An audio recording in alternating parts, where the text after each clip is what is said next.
I just wanted to run through the process of how we handle buyers through a campaign, whether we auction it or private treaty. So basically, once I list the property, I set up 3 face-to-face meetings. The first meeting is a set to sell meeting.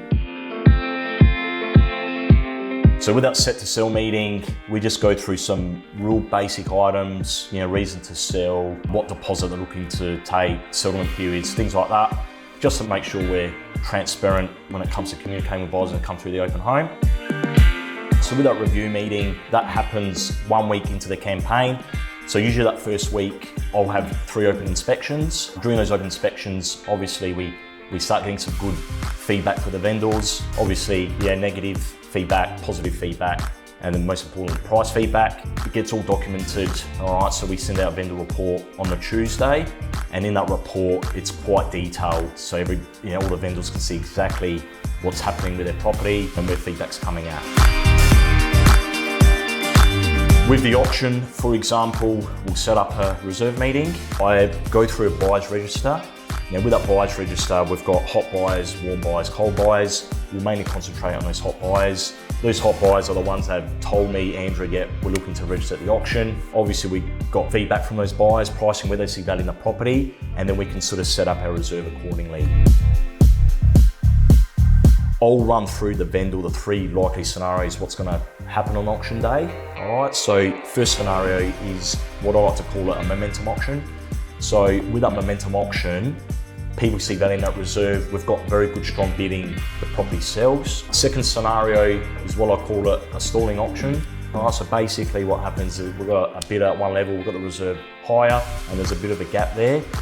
Now, obviously me and Brent, we've worked together for quite a long time and we really know how to sort of work if that gets to that stage. So my job would be, go out to the buyer, try and negotiate them up at a level where the vendors are going to be happy to take on the day.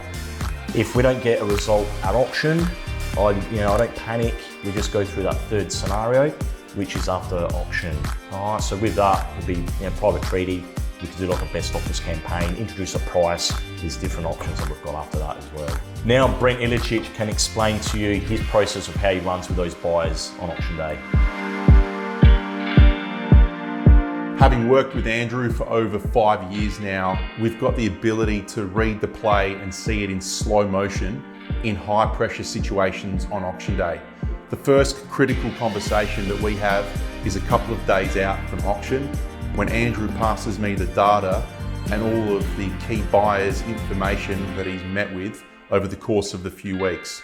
We understand who the strongest buyers are, which buyers are keeping their cards closest to their chest, and off the back of that information, 2 days out, we come up with the best suited game plan to achieve for you the highest possible price. Then, on the day of auction, 5 minutes before it starts, we've got the factual information in relation to how many bidders have actually registered. Are there some extra ones that have registered that we weren't aware of? And then off the back of that information, we determine a very clear and strategic opening bid price, bidding increments, and at what point do we decrease those bidding increments, specifically tailored around achieving the highest possible price and to inspire buyers to bid to their peak, and of course, to get them to challenge their peak and bid beyond that if within their means. There's a critical moment in the auction when I look at underbidders and ask them, are you in or are you out? When they've clearly already stretched themselves. And when they tell me they're out, I go through what I call objection handling, and Andrew is aware of what I'm doing in this moment because he walks up to the bidders and sends the message privately that I'm sending publicly. Some buyers have been in the market for many months and even years. And when they say they're out because they're emotionally drained, we'd like to remind them of the time they've put in, which often re-inspires them to bid again. A, we don't want them to wake up a couple of days later and regret not bidding again. And B, our sole objective is to achieve the highest price for the seller. And sold! Congratulations and well bought, sir.